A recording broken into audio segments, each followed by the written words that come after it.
Hello and good afternoon, Conversation 1. It's already our last lecture.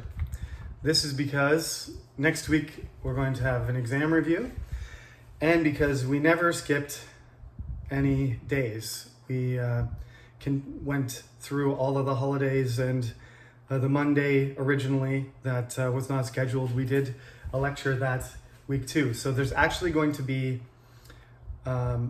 next week, we're going to have a recorded lecture, which is based on the entire term content, which I'll go over all the questions one more time and tell you about the evaluation and make sure you know what day you're supposed to come to my office, because this exam is going to be in person. But there will be a significant gap because it is the 24th tomorrow, and I will do my last broadcast recording the 31st of May, and then there'll be a week of makeup classes, but our classes are done. So let me be clear. You have to hand in your presentation, and you have to listen to this lecture and one more, and that's it. We're done, okay? We're a week ahead of most classes, which is the way I like it. So I hope you like it too.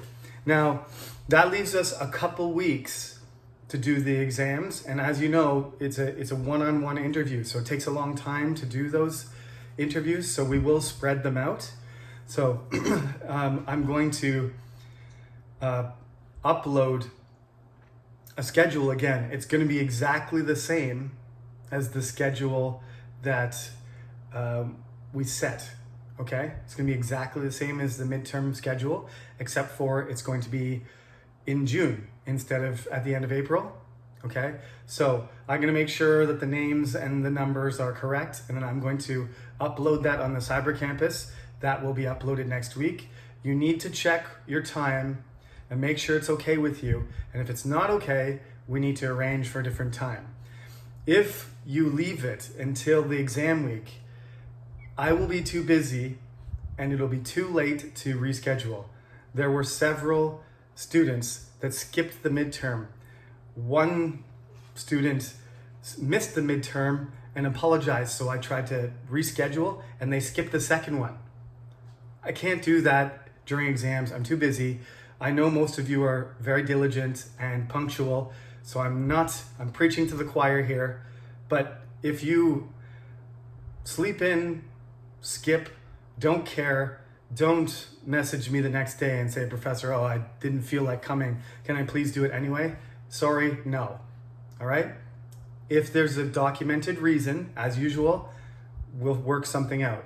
But if you just don't pay attention and you're not responsible, you miss the exam and basically you're going to fail the course.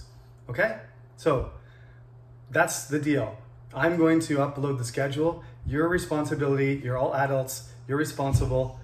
You need to check carefully, okay?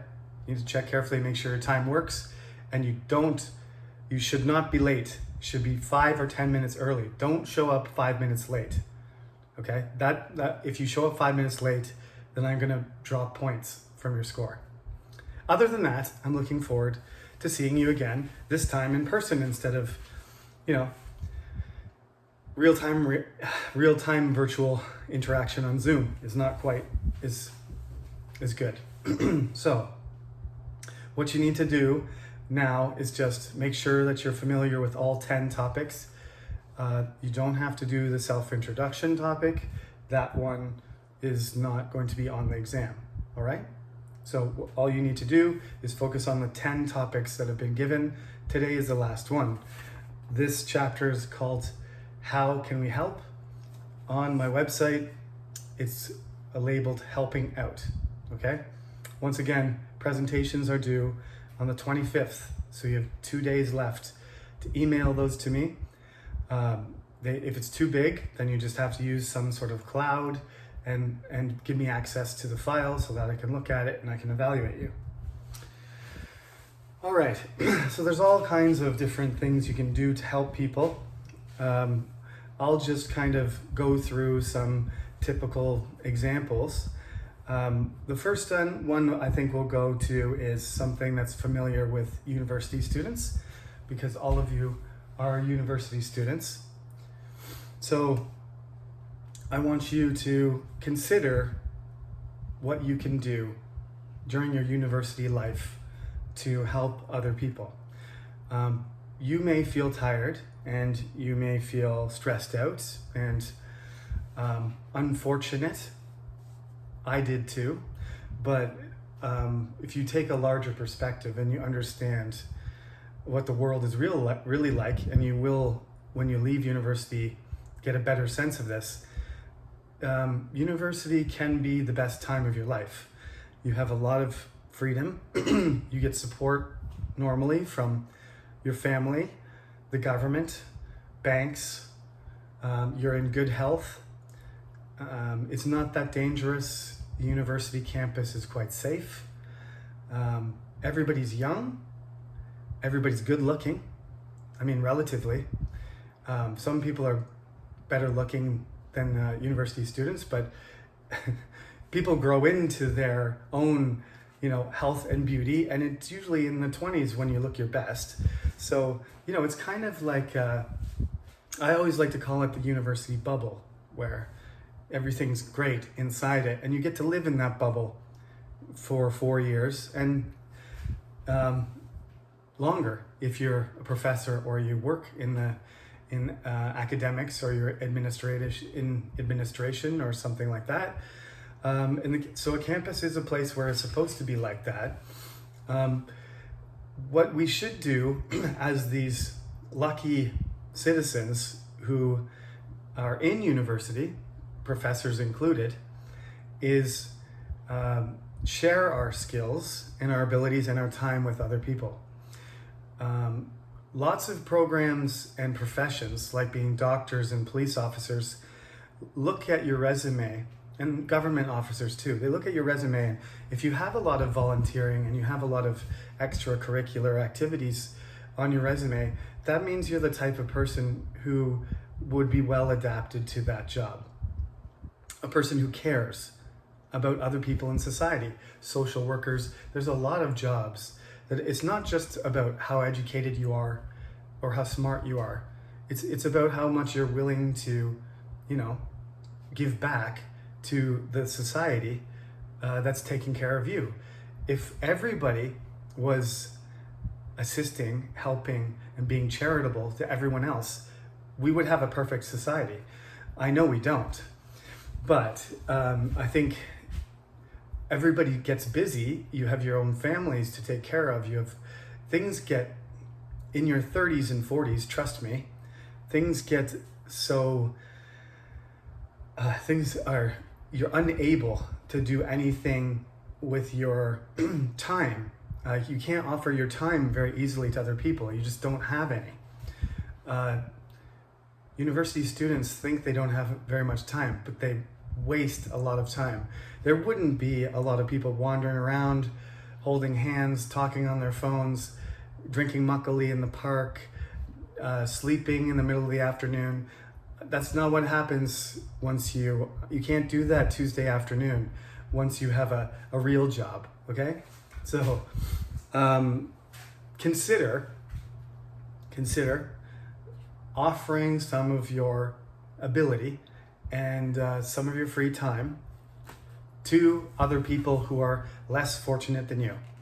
Poor people, immigrants who are struggling to learn, especially our department. All of you are speaking English. You can help them if they speak English. You can help teach them Korean, help guide them around. You can visit orphans who have no parents and cheer them up. You can do food drives. You can help construction. You can visit elder folks' homes, nursing homes, or what they call in Korea, Silver Town. You can visit elderly people to cheer them up because they're alone. There's so many. You can travel to other countries. Now, the coronavirus has made this difficult, but if you wear a mask and you clean your hands and you go somewhere, these things still need to be done. We can't stop doing them just because people are getting sick. And some of the people who need the encouragement and the assistance the most are the ones that are being affected by the coronavirus too, you know? So that's the thing about university students. The best thing you can do is share your energy, you know, your youthfulness, your skill, your new abilities, your fresh perspective on life, your love. You can share them with other people, and you should. I volunteered every year I was in school, from undergrad to graduate school. Every year I did multiple volunteer programs, language programs, poor people, orphanages. I did all kinds of stuff. Soup kitchens. When I came to Korea, I did a little bit, and now I have a family, and I'm a student and a professor at the same time, and I can't. It's impossible for me to get away for more than 30 minutes, and that's not enough. You need to kind of dedicate 3 or 4 hours, an afternoon or a day, to help people out. Dog shelters is another good one. I've volunteered dog shelters before too. Instead, I take the easy way out. I say the easy because I have no choice, but I make donations, you know, to wildlife foundations, and I make donations to a child. I sponsor a child in Africa, and I make donations to climate change. I made a donation to save the honeybees last year, and yeah, there's all kinds of things you can do. You have to be careful though, and Koreans are very skeptical of this, is you got to, you know the organization and make sure they're trustworthy, because there are people who take your money and very little of it goes to the cause that you wanted to, you know, direct the money to. So you got to be careful that you don't give your money and it's a scam, and they just take your money and, you know, use it for themselves, or spend it or keep it. But there are definitely organizations out there that need money and that you can support them with. But as university students who are, you know, some of you in your hometowns, some of you in Gungdong, some of you various places, have more time even than usual because of the coronavirus, you know, put on your mask, sanitize your hands, get your vaccine as soon as you can, and get out there and help some people. It can be really fun too. I was in Jeonju on Wednesday, and in Jeonju there was some traditional Chosun games.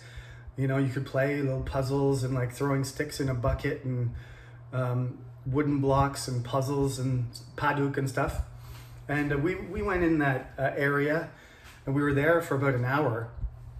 And the whole time, my daughter, who is in Orenijip, which is daycare in English, she was doing puzzles for the whole time with this one young woman, clearly about your age, 20, 21. And the whole time she was playing with my daughter. And to be fair, my daughter is super cute, so lots of people want to play with her. But an hour is a long time. And I just, my wife and I are just asking her, oh, do you really like kids and stuff? And she said, yeah. And I said, why, is this your part-time job or something?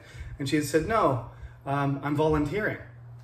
And we were like, what, you're volunteering? And she said, yeah, all day here, just playing with kids, doing puzzles all day, just to promote the, Hanok, Jeonju Hanok town.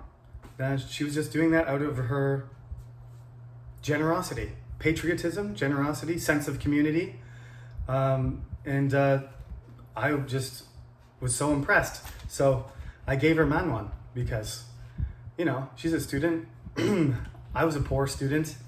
Nobody ever gave me money for volunteering, but, she was babysitting for an hour. So I gave her a manwon, and she was shocked because Koreans don't do that. But anyway, maybe she'll have some ice cream and something to eat with that. And, that's, even if you don't get a tip, that's what happens when you volunteer.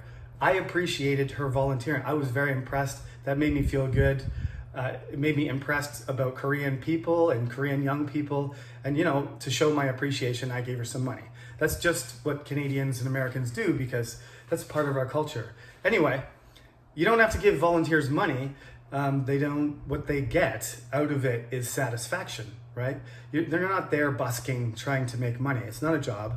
Volunteering is supposed to make you feel good.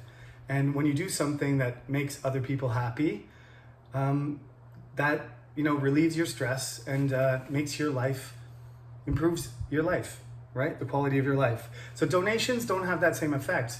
When you just say, here's $100 for saving pandas, like I did something like that last year. I don't think it was pandas, for African animals. I donated $100. I felt good about myself, but not the same as if I had spent an entire day, playing with orphans or talking to elderly people or, helping build a house for a poor family. That would be a different thing. That would be a different level of satisfaction. So they have all these examples here. You're basically, what I need you to do for this question is you need to talk about helping people who are less fortunate, right? I hear people using the word pity a lot, and you have to be careful with that word. I know pity means a pitiful situation is a bad situation, like poor, destitute, indolent. These are all words that mean somebody's physically or financially or socially in a bad situation. But the word pity is used by people who are privileged, like rich people, to look down at people who are not. So the answer, if you are a poor person who works hard and you're happy and you take care of your family and you're dirty, but that's because you work hard every day, and a rich person from Gangnam drives by in their Ferrari and says, oh, look at those pitiful people. If you said that to those people, I'd say, we don't want your pity, right? Don't pity me, right? I don't want your pity. I can take care of myself. It's not a positive thing to say pitiful or how pitiful or I pity them. That's not good, okay? So unfortunate would be a much more neutral thing. Poor would be more neutral too, but you know how people feel. They don't like to be looked down upon, and it's uncomfortable for them. Charity has to be done in a certain way that doesn't make it feel like the person who's unfortunate is being, looked like the snobbery isn't there. You have to kind of interact with them on the same level. They just don't want you to throw them a bone now and again from the top of the castle, okay? Most people really want to have a sense that they've worked for something themselves, and they have integrity and they have self-esteem. So pity is not a good word to use, okay? Let me just remind you that, because I hear people say it all the time in Korea. It's just not a word that you use, okay? It's also, by the way, if you run around Canada, this is a really important one. It's a bit of an aside, but speaking of words that we don't use because they're just not colloquial, nobody runs around in Canada saying, foreigner, foreigner, there's a foreigner, there's a foreigner. Nobody uses that word. So, and you can't, because it's a very multicultural country. But just so you know, nobody says it. In Korea, everybody's pointing at people saying foreigner. But I'm not sure, I don't know how to say foreigner in other languages. I just know Hangul. But certainly when you go to North America, just be aware, even to yourself, you don't need to say, I'm a foreigner. Like if you came over to my house in Canada and you say you're Korean, you don't say, hello, I'm the foreigner, right? But that happens in Korea, right? When I went to my sister-in-law's wedding, as I came in the door, because there was all Koreans, there was no other people like me, I heard whispers all over the room, it's a foreigner. Okay, so anyway, it's not a big deal. I don't care. It's just it's the same idea though. Pity is a kind of feeling you have generally for people who are less fortunate, and those people sometimes even don't want your help. Okay, an orphan kid is not gonna know if you're pitying. You might pity them, but you shouldn't say it to them. but probably it is terrible to see children with no brothers and sisters and no parents, and that's why they need you. But you don't need to say anything. The feeling of pity, you know, doesn't need to be said. You just kind of feel it. You don't need to say it, because then it can hurt people's feelings. Okay, be aware. All right, so you have to think of different things you can do. You can do this in the past, or you can do it in the future, or you can do it in the present. Lots of you are freshmen, so I recognize I'm telling you stories about things I've already done, but you're young, I'm old. That's why I talk about things I've already done. So you can talk about a plan or something you might want to do. So you have the option of using the conditional, right? I think I might want to, you know, volunteer in Cambodia and teach children, right? Or you could say, you have a definite plan. This summer, when I go back to my hometown, I'm going to clean up garbage on the beach. Okay? That's future. Then you got the present. Right now, I'm volunteering.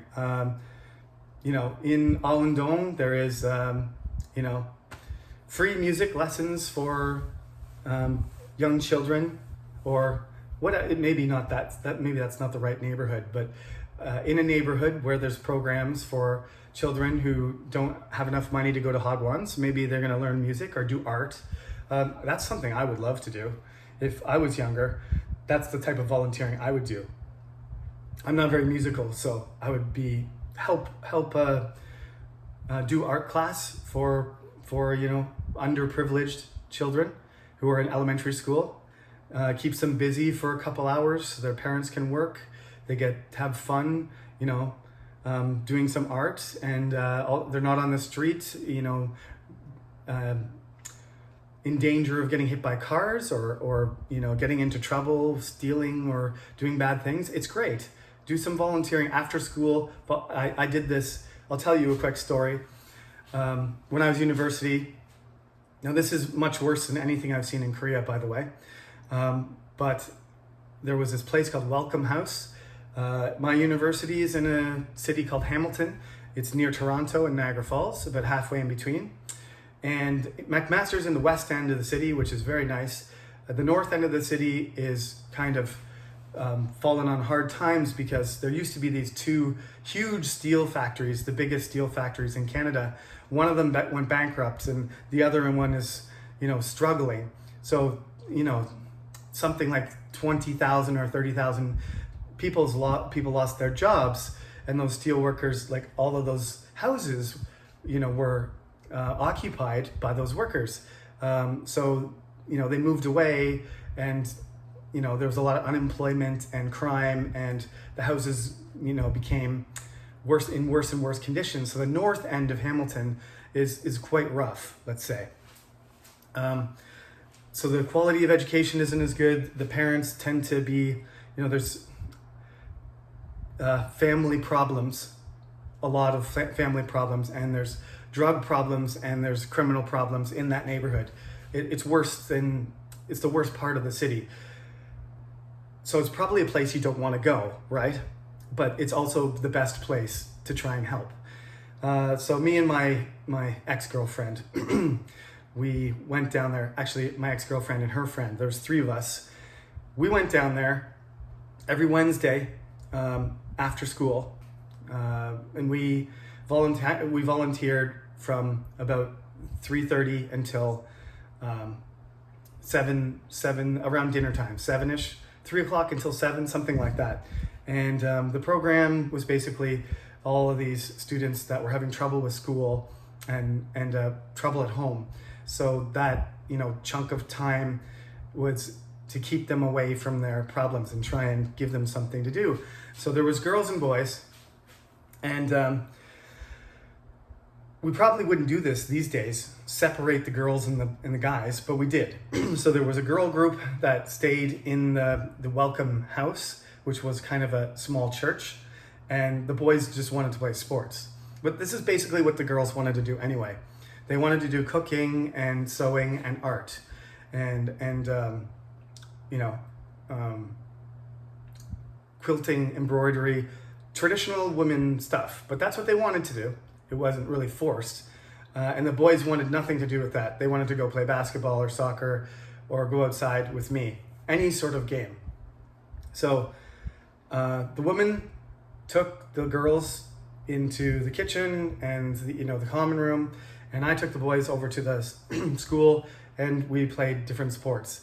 And we played basketball many times, but one time we were playing basketball and one boy took a shot and he got blocked, and the bigger boy, insulted him and told him he said a bunch of bad words.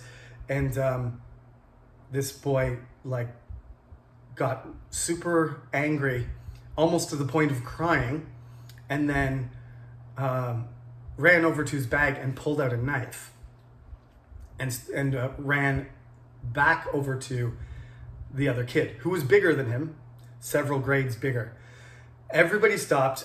I ran in between them and stopped the kids and calmed down the situation and told them to put down the knife, and then told them to give me the knife. And then he ran out the door and cried outside. And then I went outside and talked to him about it.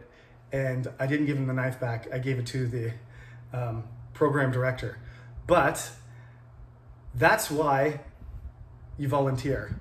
I don't know what would have happened. I don't think he would have used the knife. I don't know. But that was the scariest thing that ever happened to me in a volunteer situation. But I didn't even think about the fact that he might stab me. I don't think he was going to stab anybody, but he just looked like he was going to explode and do something, and he just needed to calm down for a second. And we took the knife away, and he came back to the game, and we kept playing the game, and everything was fine. And then when we got back to the welcome house, I gave the knife to the director and I told them what happened, and she handled it. I don't know what happened after that. But anyway, she said you probably should have stopped the game and come back, but I don't know. I didn't know what to do, so I took the knife away and we kept playing basketball and everything was fine. But that's the kind of thing, things that you can do. I'm not saying you should stop somebody who pulled a knife on somebody, but these are elementary school kids, right? Elementary school kids shouldn't be carrying around knives in their bags, and they shouldn't pull them out in basketball games. So that day is stuck in my memory forever, and that's what makes me want to volunteer. Because maybe if that kid had been in the program for 3 years already, maybe there wouldn't have been a knife. That's the moral of the story, right? I didn't know that kid. He'd only been coming for a few weeks. Maybe the reason he had a knife is because his life outside of that after-school program was so terrible. Think about that. That's how I look at it, So he kept coming. There was never a knife again. I don't know what happened to him in terms of discipline, but these are the type of parents. You phone the parents don't care.